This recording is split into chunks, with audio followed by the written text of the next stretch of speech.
We're live. We were not live last Thursday. No, I was in bed. No, we weren't in bed. I was. I We had a were at headache. the horse show. You were at the horse show. I went back to the house and Oh yeah. I had a headache. The horse show last Thursday was kind of a stressful day because we were going down to the horse show.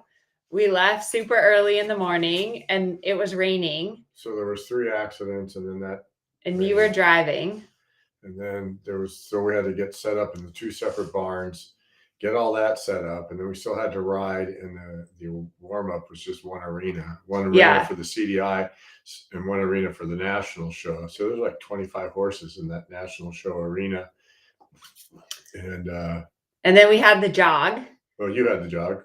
And then there was drama with the house we were renting. Yes. That's apparently everyone's favorite story. They think it's really funny that you told me that I rented the house for the wrong weekend. And you went in and like told people that they were in the wrong house.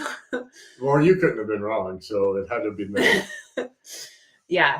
So anyways, we apologize for missing last Thursday, but we were having lots of fun at the horse show. What are your biggest takeaways from the horse show? To be patient, and you just got to roll with whatever happens. Show management, they were doing the best they can. I mean, it rained, and there are things that happen that are outside of everybody's control.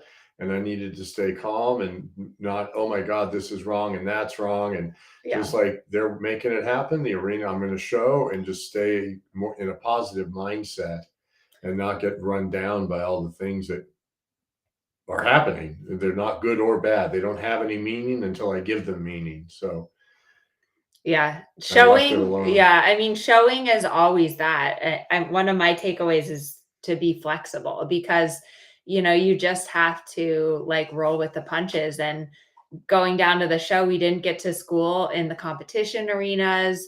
And, we maybe didn't have the most perfect warm up, but everyone was in the same boat as we were. And so it was just a matter of like being flexible and trying to just do the best that you can. And also relying on your training, like knowing, okay, I've prepared my horse the best that I can. Well, I did that for Orion because I didn't think that, Orion's 18 and she's got this 7-year-old horse for about 10 months now, and he's spicy. And I just didn't think that her riding in that situation was going to be positive. I was like, you're not going to forget what you know. He's not going to forget what he knows. So you're just going to ride him tomorrow. And it went super. Yeah. Yeah. And then there was also a moment. So Herman was warming up for one of his tests on Frankie. And I think it's an insurance thing, but they won't let you be in the ring when the drag and the water come. And so he had like 10 minutes before his ride, and the gatekeeper, who's a volunteer, and so you don't want to be like rude to her, but she was like, you can't be in here. And then the other volunteer came and yelled from the other arena. So then I went into the CDI arena because that one was close, and they're like, you can't be here. And I'm like, so where can I be? And I have to ride in 5 minutes at this point. Yeah. You can ride on the, so anyway, it was fine. And then the TD came and thanked me for being, but it's not the volunteers' fault. And it's just one ride. So it was just, they didn't schedule. But anyway. And we do have to say thank you to the volunteers, because to have a show like that, some of them are paid, but a lot of them are just volunteering, like the scribe and the gatekeeper. And I always try to thank them, or sometimes we all get a little stressed before the test, but always after the test, just take a moment to like thank them for their time, because it really, we need those volunteers, and they are just volunteers. And it's hard when like there's miscommunication or the management hasn't planned something right, you kind of take it out on them. And it's not fair. My second takeaway is have fun at the horse shows. We have a blast. We had a lot of house fun on the property, and all the clients and everybody, and hanging out and cooking and eating together. That's really, and your mom came, and that was super helpful. But we're all hanging out and staying together and having meals, and it's really just a good time. And I think there's a balance of, when you go to a show, you want to do well. And so like that competitive side kicks in, and the pressure of the show. But you have to balance that. If you get too intense about it and put too much pressure on, it takes the fun out of it, and your horse doesn't like it. and your horse doesn't perform as well. And so you have to find that happy medium where you're rising to the occasion and riding your best, but you always have to remember to like be proud of your horse and have fun and enjoy the journey. I think that's the most important thing. Right. That was my plan. And that's why I got a good score the first day. And then the second, I mean, and that was my plan to do exactly that. And it went really, really well on the first day. And then I thought, okay, the next day, I'm going to do more. That didn't go as well. Yeah. That went poorly. Yeah. Because I pushed more and I stressed her and I made her uncomfortable. And she was like, oh my God, what happened? And I was like, oh, I wanted to get a higher score. So I pushed more, and that was a mistake. But it's also important to kind of know your horse and know where you can push them, where you need to back off. And sometimes you make a mistake and you push them too much. And so you say, okay, well, that didn't work. You know, tomorrow's another day. Every horse is different. And they require like a different warm up and kind of a different routine at the horse show. And that just takes time. It takes time to get to know your horse. Like this is only your second show with Frankie. At the same place, second show, we took her there in March. And so you're still kind of getting to know like how much you can push her, how much not. For me, I was really proud of Kensington. Kensington is my 8-year-old, and Kensington's been a tricky horse to train because he's like a tricky mix of, he can appear on the outside like kind of like lazy or dull, but he's actually a really sensitive horse. He just internalizes. And so at horse shows, he kind of like goes into his shell and like won't move. Stuck there. Yeah, he like won't move. He won't breathe. He won't do anything.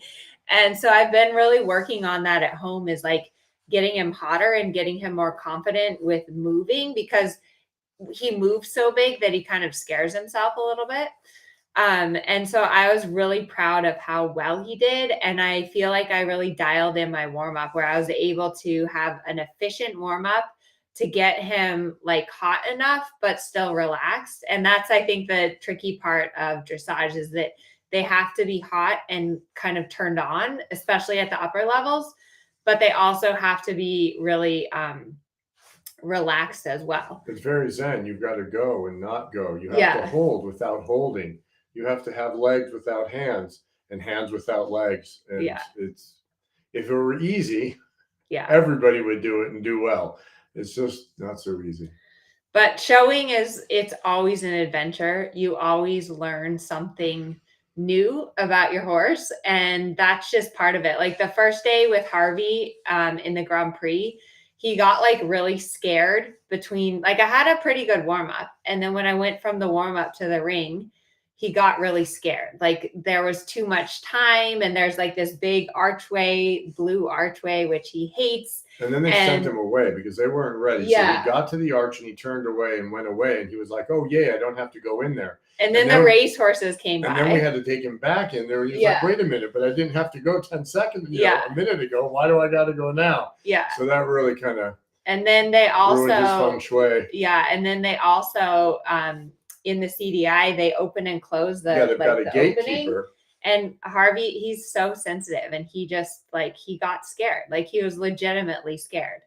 And so I had to have a different approach the next day. The next day I was like, okay, I'm just making sure they're ready, and then just like trotting in without any hesitation. Because the first day when he felt my hesitation because they weren't ready and it was unclear what was happening, then he just lost his confidence, and that was hard to recover from. But he, I was really, really proud of how he did on Sunday. It was his first Grand Prix special. That test is like forever. It's so long. It goes special, the trot work goes done trotting, on and on and then forever. You trot some more after you're done trotting, and then you finish with some more trot. Yeah.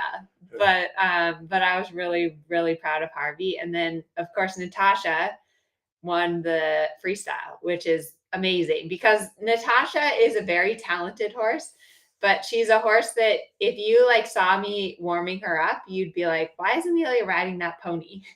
And then when she goes in the ring, or when she starts passaging, she like grows 2 hands, and she's Really a cool horse. And I'm very grateful. Her owner's name is Karen. Karen watches these sometimes.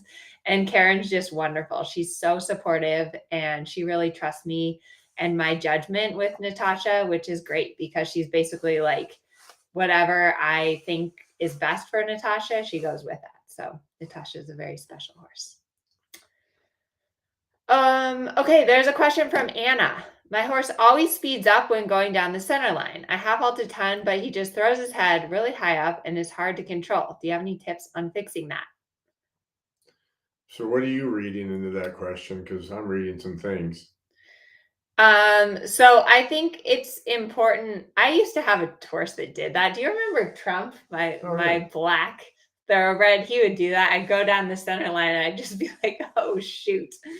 But it's always, I think it's a symptom of a more basic problem. So it sounds like the horse isn't through and the horse isn't relaxed.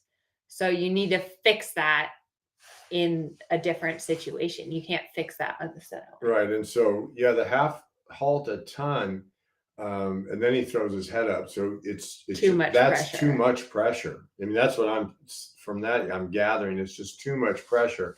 And you need to get down that center line in just a happy shaka bra where it's all good. We're all friends here. And you just go down that center line. Because if he's not doing it on the rail, then I also think, well, maybe your brain is changing when you're not on the rail and you're trying on the center line, that there's something different about how you ride a center line as opposed to how you ride the rail. So if you're getting transitions down to the halt on the rail and then not on the center line, and then you half halt in the ton, I'm thinking, wow, less is more. Yeah. You do less. And help that relaxation, which was what Amelia was saying. Yeah. The other thing that you can do that I do a lot is like go up the center line, and when your horse starts to like rush or get strong, just make a 10-meter circle and then go up the center line. And when they get strong, make a circle. And think about when you're on the center line, you can have your horse in a little bit shoulder forward or shoulder in still to kind of break that up. But it sounds to me like rushes, make circles. Yeah. Don't start grabbing at his face. I mean, that's what I'm thinking, right? If his head's coming up, I'm thinking it's just too much pressure. So circles are better, and just keep working them down the center line a little bit straight, make a circle and help that relaxation. Yeah. But pulling on 2 reins doesn't work. Yeah. It simply does not work. Yeah. Oh, here's my list of things that we have to go over. Oh, on another note, I'm going to be doing the Western States Horse Expo at the beginning of June 10th and 11th in Sacramento. I will be doing a presentation. We'll have a booth there. So let me know if you guys are planning on coming to that. Then we're going to answer some questions from the 30-day rider position challenge, which is going so well. It's so fun to see all of you guys making progress, working on your position. There's been some awesome testimonials of people just being like, I've made more progress in the last 10 days than I have in the last 3 years. So that's really fun. One thing that we're doing this week, which has been fun, is you're picking a song to help remind you about your rider position issues. What's your song? Because Joellen, there's got to be people who do punk rock, right? Music in the 80s, punk rock. Who does punk rock? Anyone? Any punk rockers out there? So Joellen said, no, you can't use that song. So I went with Ministry Breathe. And if you Google up Ministry Breathe, that's how I talk inside my head to myself. So there you go. Because breathing helps a lot. My song is I Can See Clearly Now the Rain Has Gone. So that I remember to look up. Oh, that's good. Because I have a terrible habit of looking down. If you're in the challenge, Nicole, the girl that works for me, she's making a Spotify playlist with all of the songs. So I think that's going to be fun. First question, Rachel. She needs help with her warm-up. So she says, it's so hard to keep my position when he's wiggly and not in front of my leg. I want to give him a longer rein to let him stretch and relax, but then I tend to overcorrect with my hands. Could you read that one again? Okay, so warming up her horse, she has trouble maintaining her position when he's wiggly and not in front of her leg. Okay. She wants to give him a longer rein to let him stretch, but then she overcorrects with her hands. The overcorrect means then she snatches it up after, you think? Or like if the horse gets wiggly, then she's like doing that with her hands. Do you want me to go first? Or you Yeah, answer? go ahead. So I would say that I would probably keep your reins a little bit shorter to start with.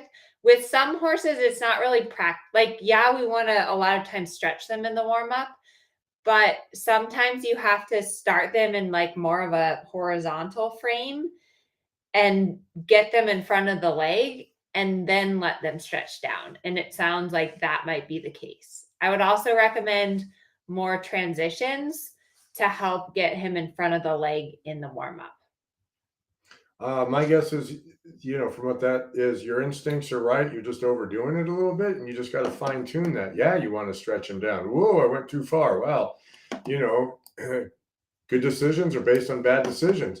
So, this bed's too hard. This one's too soft. This one's just right. So you overdid it a little bit. So the next time you don't do it as much, or maybe you do it and start to fine tune that. But there's nothing in there that's like, oh my God, you've done the wrong thing. It just seems like you've done too much and you need to find the right amount. Yeah. But it's always the case that it's the hardest to maintain your position when your horse is not going well. Like when your horse is going well, it's Right. pretty Then easy. it's easy. Yeah. It's right. But when that doesn't really count. You have to do it right when your horse isn't right. that's the hard. That's the hard part.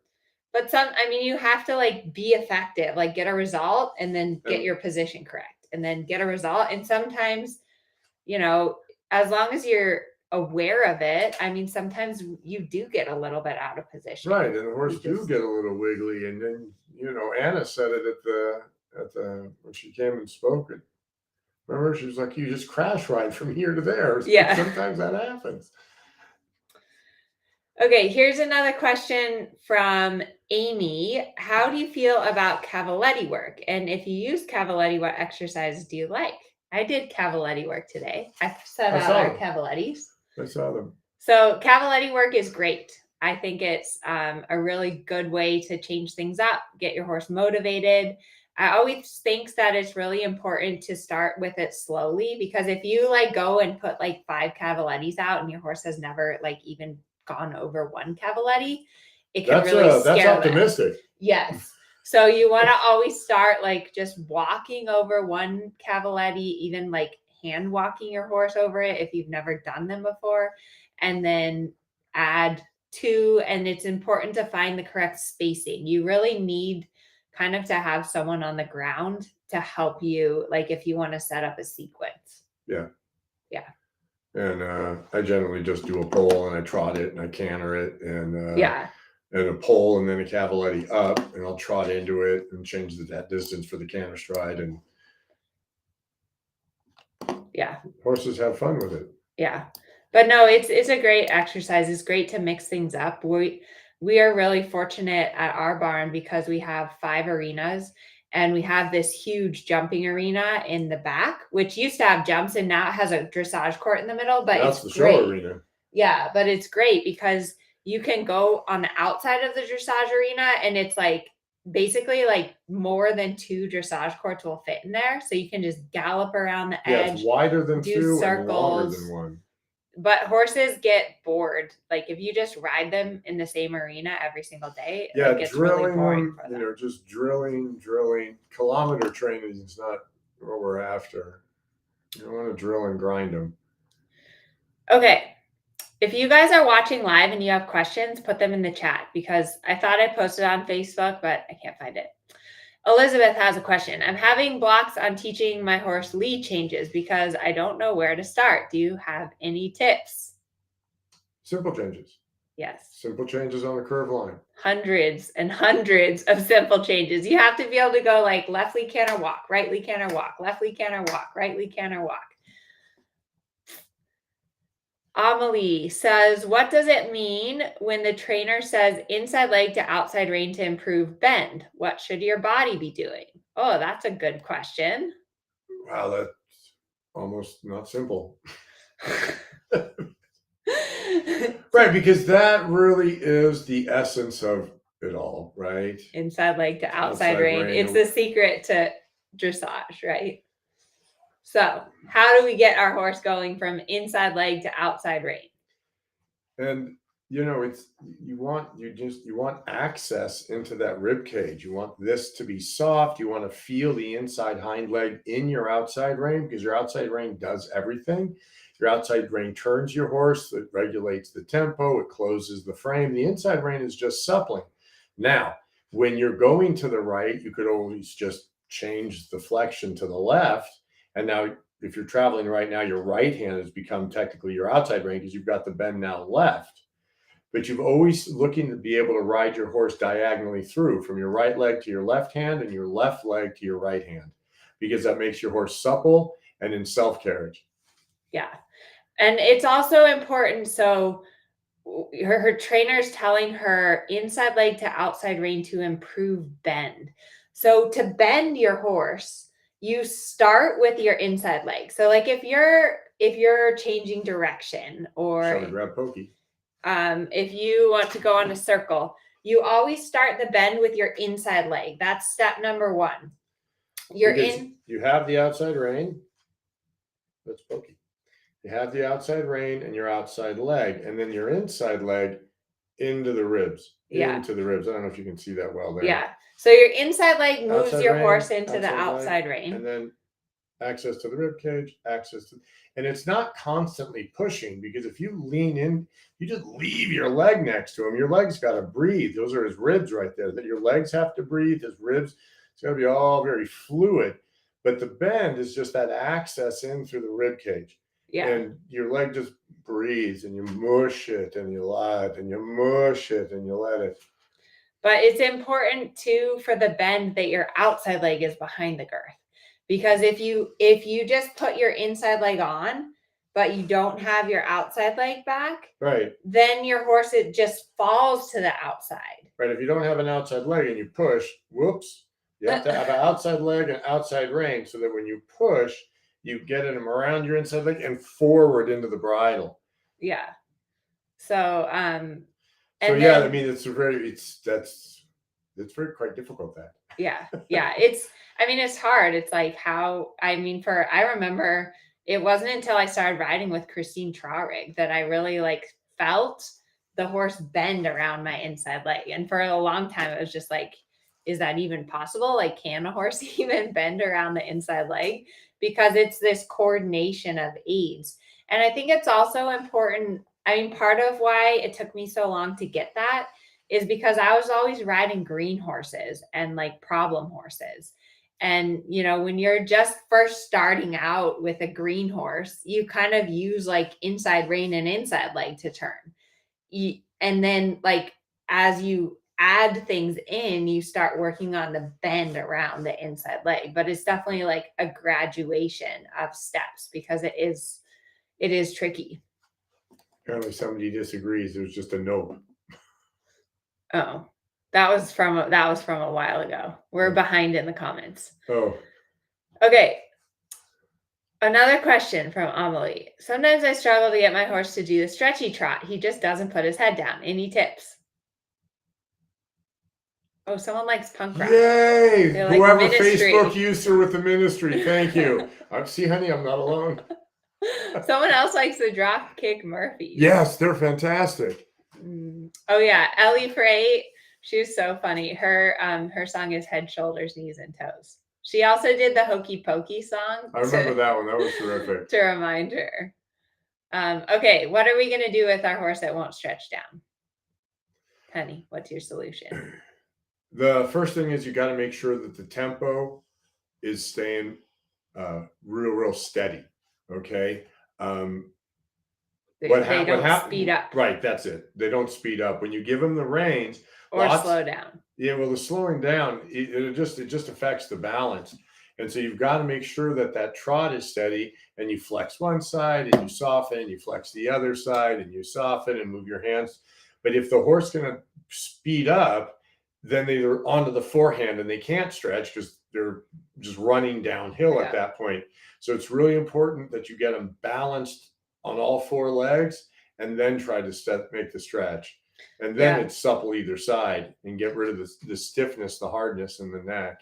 But keeping that inside leg to outside rein connection Yeah. Helps you with your stretch. And it's also important that when you go to the stretch that you like feed the reins out slowly and kind of like only give as much as your horse reaches down. Because what I see happen a lot is people are going along and they just like lean forward and throw the reins at their horse.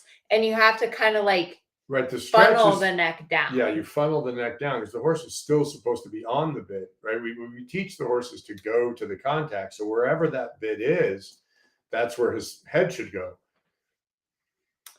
Okay, here's another question. They say, dear stars. Apparently, we're stars.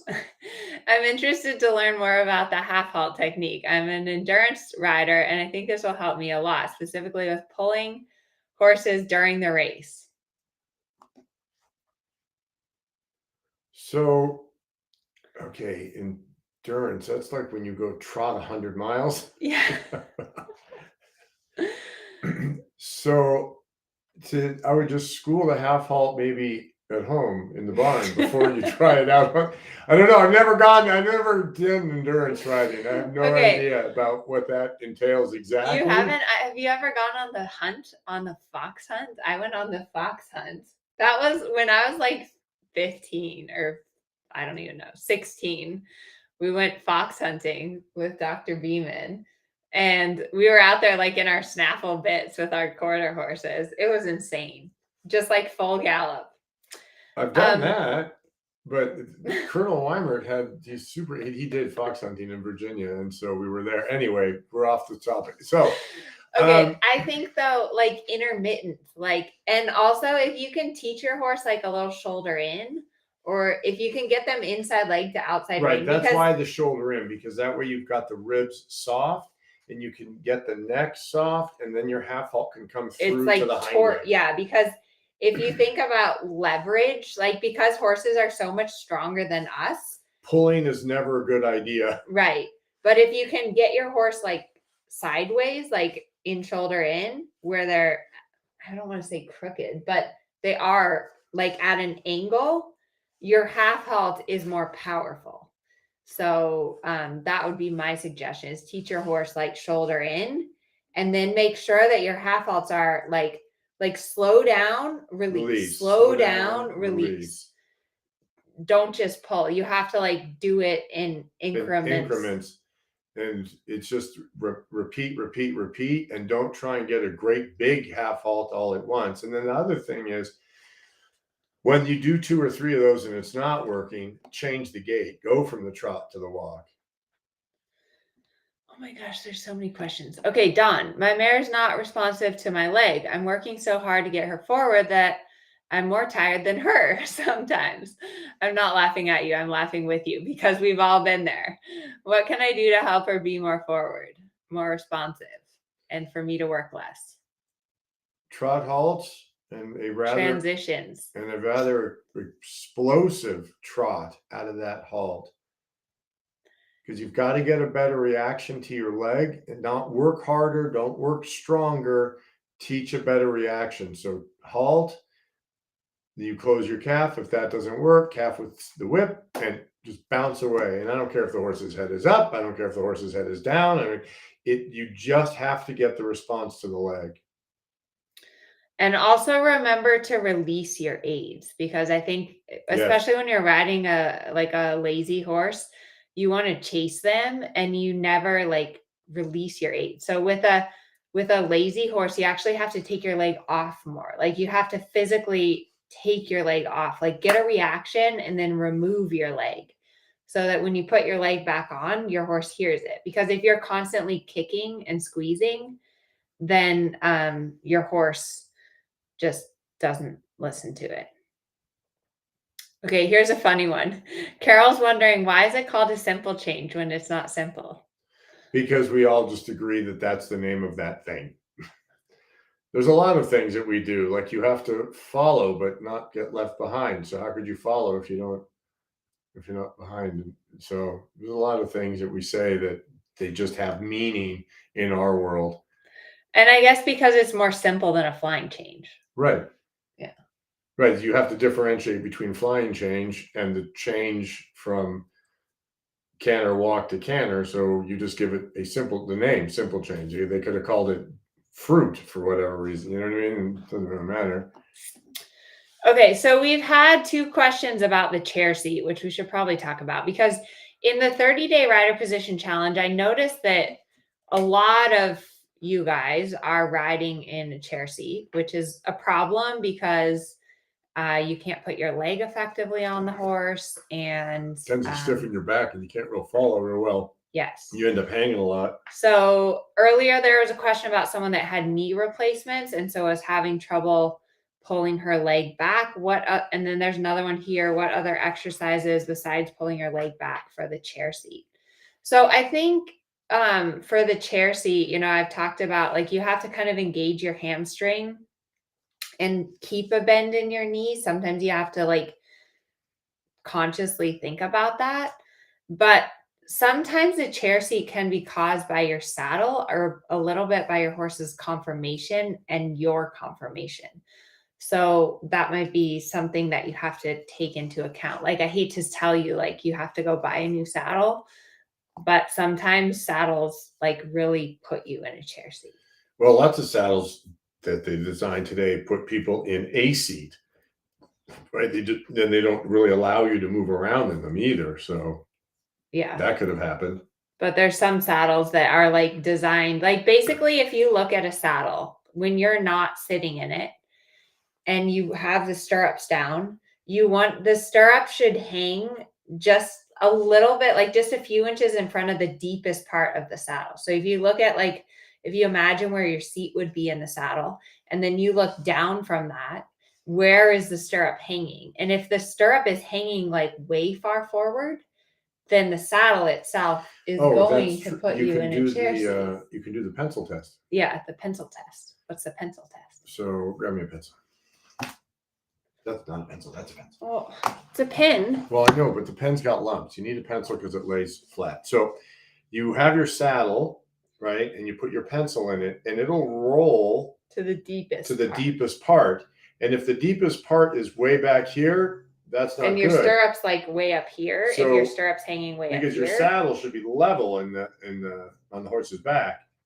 And so when you roll that pencil on there, that pencil should be where you're sitting. But if the pencil's rolled back here, then you're going to want to shim that saddle some. Yeah. This will definitely help you stay in the chair seat. Yeah. So that's something else to consider as well, is to check that your saddle is balanced properly and that it just helps you to stay in that correct position. Okay. One more question, and then we're going to the gym, right? Oh, yeah. Getting our muscles. Okay. Oh, here's an interesting one. I have a mare that always switches leads in the hind legs on a downward transition of the canter to trot. What can I do to fix this? Haunches in. Oh, haunches in. That's a good, I like that. That will help, because that will help to keep the inside hind leg. What we were saying earlier about forward. That inside leg to the outside aids, and you have to have an outside leg. So if you keep your outside leg, you can influence where her haunches are going. And then, so anyway, and if that is, just hugging her isn't enough, then you little haunches in feeling. Okay, we have a ton more questions, but we're not going to get to answer all of them. I apologize. If you're in the challenge, I'll be live on Sunday. Maybe you'll join me. On Sunday? What time is that? 1:30. I'll be home by then.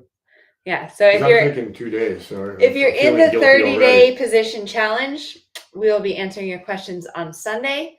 We also did some very fun filming today with Herman starring as the instructor. What did we film today? Haunches in, shoulder in, cone exercises. The 10-meter circle. Those are your favorite. Line.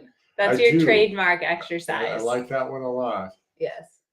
So and then we did the ice cream cones into the Canada parts. Oh yeah. And then that was fun. Horribly excited about the pulling transition downwards, which he gets a little excited when he teaches. I get a little excited. It's all good. Now it's on tape, and you all get to hear it later. All right. I hope you guys all have a wonderful evening.